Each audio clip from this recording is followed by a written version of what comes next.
Hey folks, this is Bardic Dragoon. Welcome back to Spyro Reignited.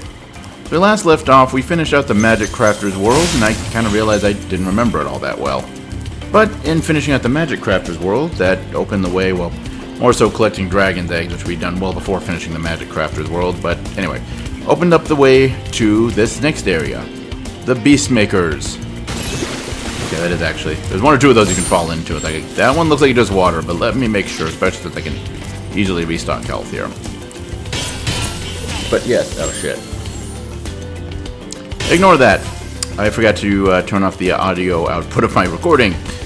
So yeah, that had to have sounded weird. Anyway, but yes, this is the Beastmaker's world, which is a swamp, and it's probably the world that sticks out, but arguably the most in my mind. Though we might find that to be less true as we actually get along to things. Because, I don't know, you can actually flame the dragon statues. I'm not sure why I did that. Nasty North is turning our swamp into an electrified junk heap. And it used to be so beautiful. I'm sure it was. I don't know, there's something to be said for swampy biomes. Not somewhere I'd like to live, but you know, it's kind of a cool idea. They can have their own appeal. I just don't. But then again, I'm a desert rat. Like humidity, yeah, no, thank you. People always make that like as a joke, like oh, but it's a dry heat. But no, that really does make a difference. I don't know why I felt the need to bring that up, but you know, whatever.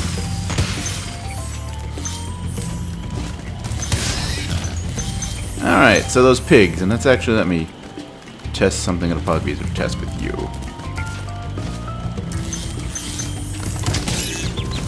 Nope, okay, so you do have to flame them. That's what I was kind of like, you saw my first instinct, like, flame them. Like, you know, maybe you can charge them. I think there's like some other enemies that do that, like they'll charge at you and you're like, okay, you can charge them, but nope, not these guys. These guys you do need to cook. You need to make some roast pork there, which is roast pork. I don't have any pork on. Ah! Right, no, that's cool. Okay. This is not going so well.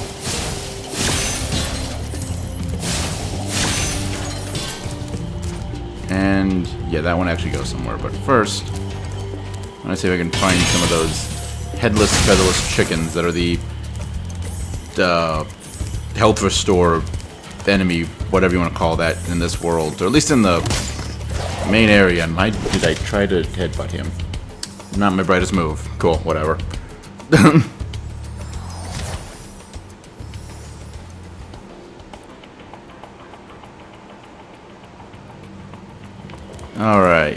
Alright, and the enemies respawn. I guess we can get more of those orbs to help build up our stock of lives, so that's cool.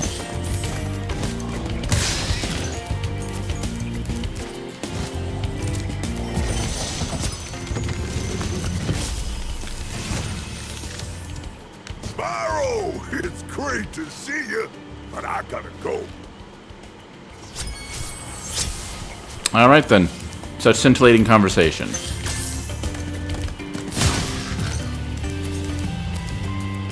Okay, yep, and there is nothing else back there besides him and that one gem I didn't pick up because manually picking up gems is slightly awkward. And this is even with analog stick control. Something back in my day we had to use the D-pad. Actually, no, when this game came out, I think the DualShock was a thing. I remember when I played it when I originally got my PS1.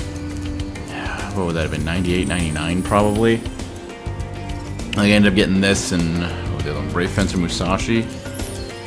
That's a game I want to revisit someday. Yeah, I'll figure out a way to do that. Anyway. But yeah, like, the DualShock controller was already a thing. But it's like this game, and you can actually still in this one do it. You can control with the D-pad, but like the way that the PlayStation actually really, since the DualShock, but you know we're on PS4 here, it kind of feels more comfortable weirdly.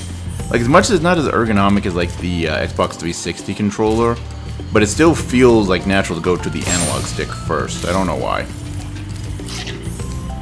Like, as someone who actually, for many years, like, throughout a lot of high school, I actually preferred using the D-pad on stuff. That's weird. But, like, you just go straight to the analog stick, even though it's not the ergonomic design where it's, like, literally where your thumb is going to go. I don't know. Anyway, what was I saying? Oh, yeah. But playing this on the PSP, yeah, that one... I think that one... Like, I ended up using... No, Did I end up using the analog stick or analog nub, whatever it was, to move? Or no, I think it reassigned. Actually, yeah, that's right, because with the PlayStation Classics, like the default thing, it did the D-pad. It didn't use the analog nub. And you could assign the analog nub, but I think I did that to stuff like the triggers, I think. I don't know. That was a very long time ago. Sorry, having a bit of a moment there. Anyway. Back on track to actually completing this level. Let's get up here. Watch this guy rock out. Oh, good. Managed to hit him before he electrified the floor. Because, yeah, with these guys, that's kind of their trick. They will, on regular intervals, just electrify the floor. And, well, understandably, if you step on an electrified floor, you're going to take damage. Because, like, duh, it's an electrified floor. What did you expect? I guess technically with like an electrified floor, you might expect to die, but yeah, the game's nicer than that. They'll be like, you're an idiot, you died immediately. Now, it's gonna just take damage. You can come back from it without too much difficulty. And, okay, that floor was part of what you were electrocuting, so we're good there. Whee! Nope, didn't do it.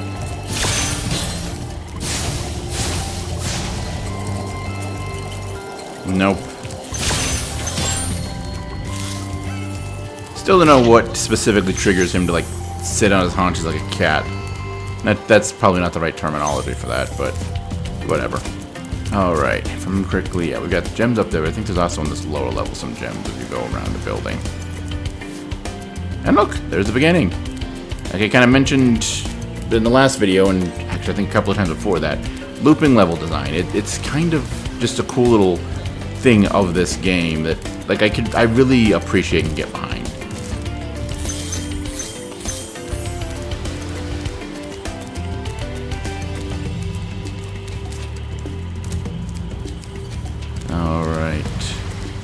Yeah, there's a little one item gem there. But by coming over here, we can do this. Drop down. Gives us the key to open that. And then I believe it's that stump we can now get to. I hope so, otherwise we're going to be very wet and angry dragons. Yep, there we go. And then the key was, yep, there we go. Use that key. Get those gems. And, yep, one last gem that we need, which is sitting right there in front of the balloonist. For some reason I want to call all the balloonists Marco, even though it was only the first world where he was named Marco. I don't know. That's probably not important, doesn't really mean much, but that's the thing. I feel so sorry for all the dragons still trapped in Crystal. Maybe once you've rescued 50 dragons, I'll feel a little better. Okay, so his is dragons, and we only need to get 2 more dragons to achieve it. I mean, it is kind of one of the cool things with, like, as a general design thing. Like, you don't, like, it's a collectathon, but you don't need to get all the things to, like, beat the game. Like, there's obviously, like, you know, you got 100%, that's a special thing. And, like, you know, there's, you know, rewards for doing that. But, yeah. I don't know. Anyway, let's come to Terrace Village. That's the level I'm thinking it is. I think, yeah.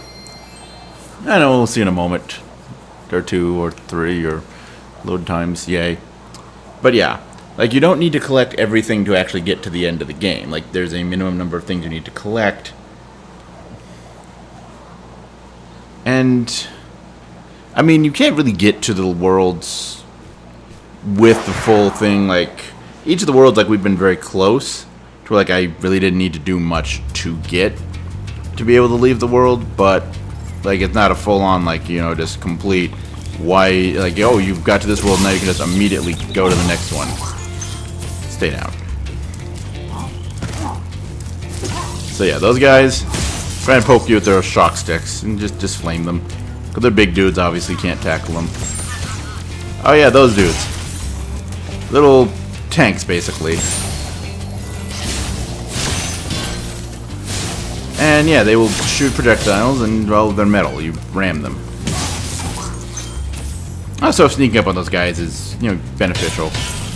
Because they don't realize you're there.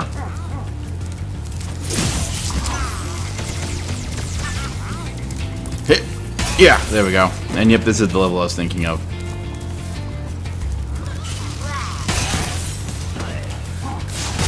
And, woo, extra life. Not that we've really used a lot of extra lives so far, but you know, always nice to find an extra life. I don't know.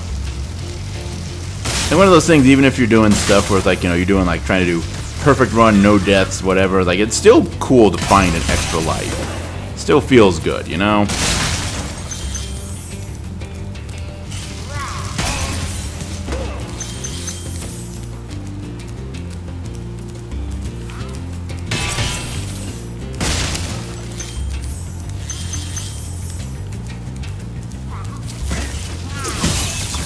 Ow.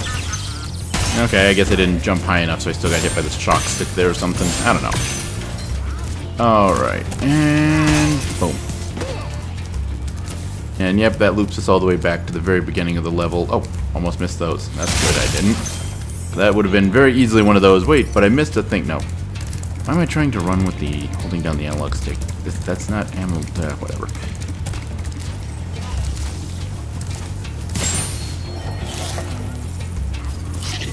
There we go.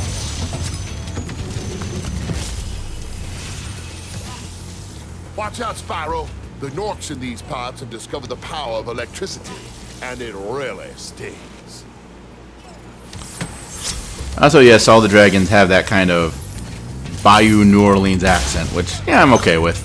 That's one of those accents that I really do like.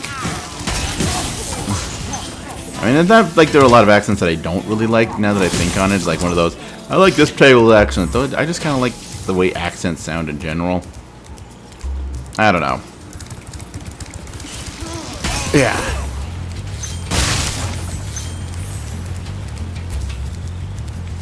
Ah, and there we go. Kind of just talked about them before, because they showed up in, I think it was some of the levels in Peacekeepers. But yes. Fireworks. And yeah, that's these metal chests over here that we can't ram. We have to find fireworks. And obnoxiously, they are very well hidden in this level. Like that one there, like if you aren't paying like full attention, you will miss that firework. And pretty much they're all like that.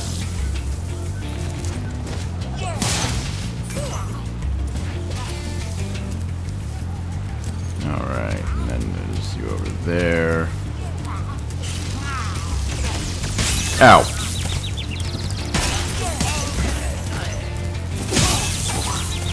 Right, well, might not be dying a lot, but we are certainly taking unnecessary damage, but that's not anything new. There's some of those hopping around headless, featherless chickens. I think we left some of them sitting around. Yeah, well.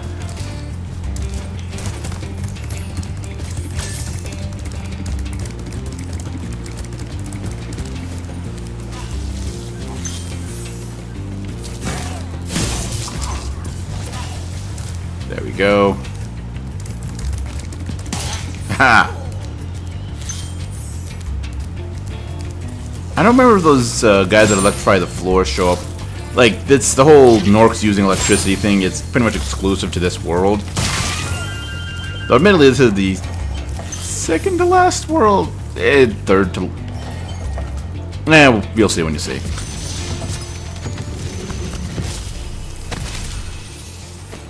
Good job, Spyro. One day you'll be able to tell all the dragons about your amazing adventures. Sure, but what I'd really like to do is get out of this swamp. And that's all the dragons in this level. Very nice.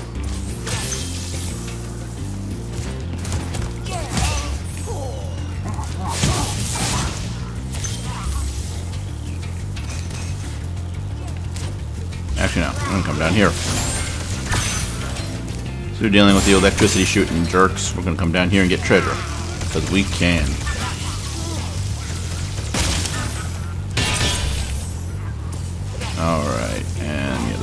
here. Ow! Right, forgot you're around the corner here.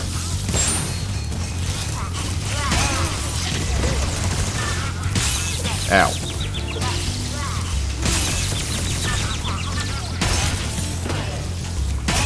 Die.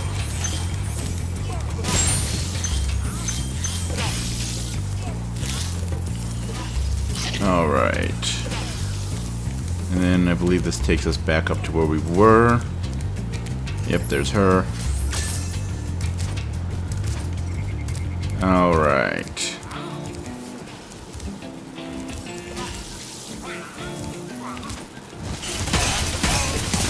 There we go. Yeah, that one you kind of have to... you kind of have to time it a little, or time it. It's not like super tight or specific timing, but you do need to pay attention on that front. Stop electrocuting me, please. I would appreciate that greatly. And then, yeah, up here. And from up here, you can start going across these roofs to pick up stuff that we've missed so far. Of course, there's the exit with one last electrical dude, but I'm going to ignore that for the moment. Because we've still got a little over 100 pieces of treasure to find.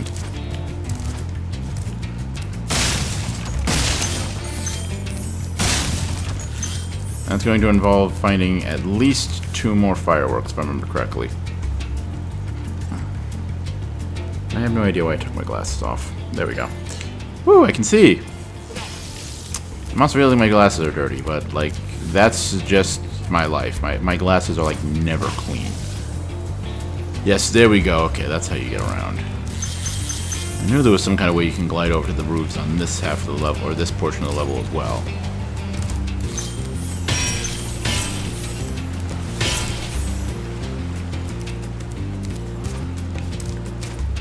And that was stupid to do. Alright. Yep, now we gotta go all the way back to near the end of the level again. Hooray! Yep.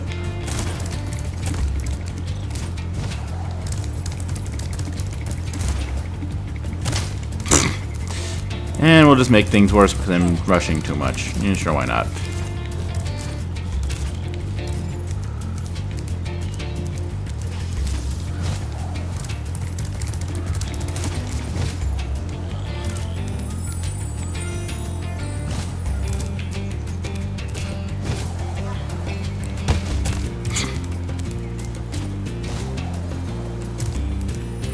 Yeah, not making a great showing so far. Because it's here, then here, up, up, up, up, and then long glide.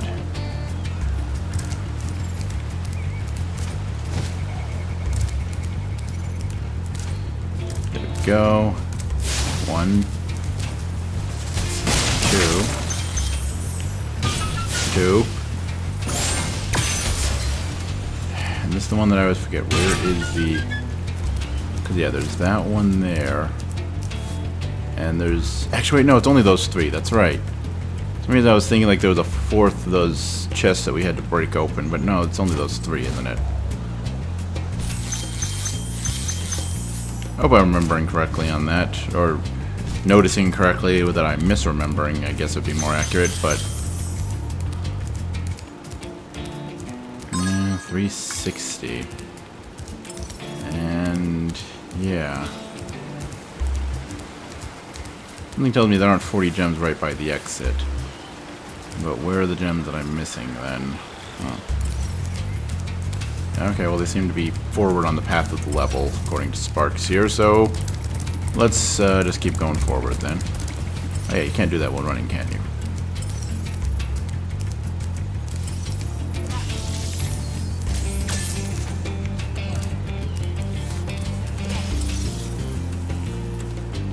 Okay, that's where the end. That's the exterior of where the level ends. So I guess it is all over there. I don't know. That doesn't seem quite right. But Sparks isn't gonna lie to us. And if he is, he will have repercussions to pay that make it very prudent that he doesn't lie to us. Because dragonflies go squish very easily. That's the thing they do. I've never really been in an area where dragonflies are all that common. Oh yeah, the skill points. That's right, they're in this game. Okay, yeah. Okay, I didn't think about all the chests. I was mostly thinking about those, like the one gem sitting out here where he has all the chests. Okay, cool.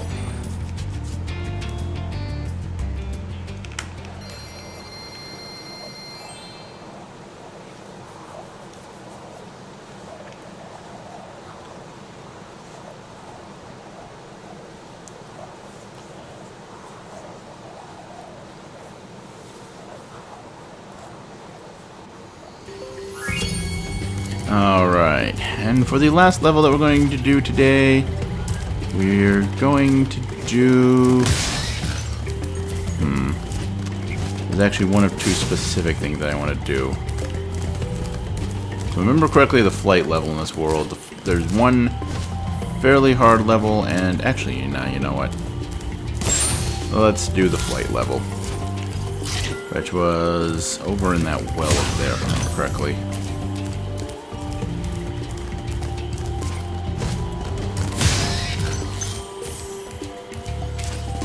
For some reason I remember the flight levels being really difficult, but so far that hasn't been the case in this playthrough.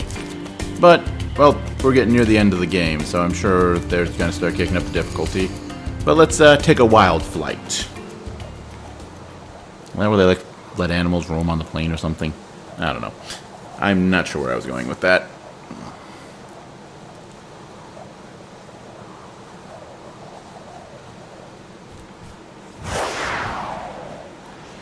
And yep, this is the one I was thinking of. Okay. Yeah, this one is not easy.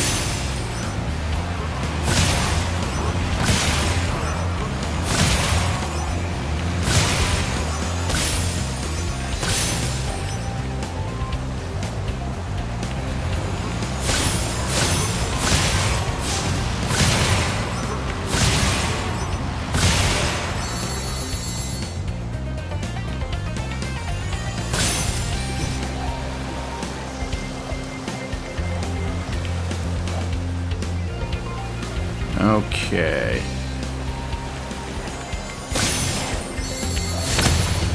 There we go.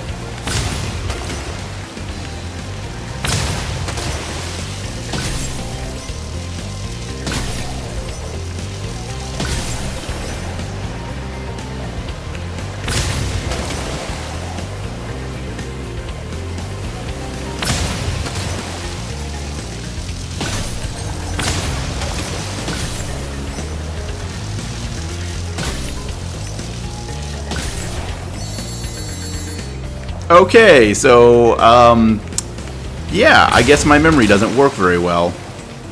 I remember this one being a nightmare, and yet, yeah, we just cleared it first try. Sure, why not? Okay. No, we're good. We cleared it. We got all the gems. That was cool. Yeah, I guess my memory fails me sometimes. What can I say? I don't actually know. Some people out there is like, there are some people like doing this, like, you know, this is, I'm an old man doing a young man's gig here, but no, there are some people, actually some of my favorites that do like the Let's Plays and stuff like that, who are older than I am by, actually one of them is like only a year or two from what I can figure. Yeah, whatever.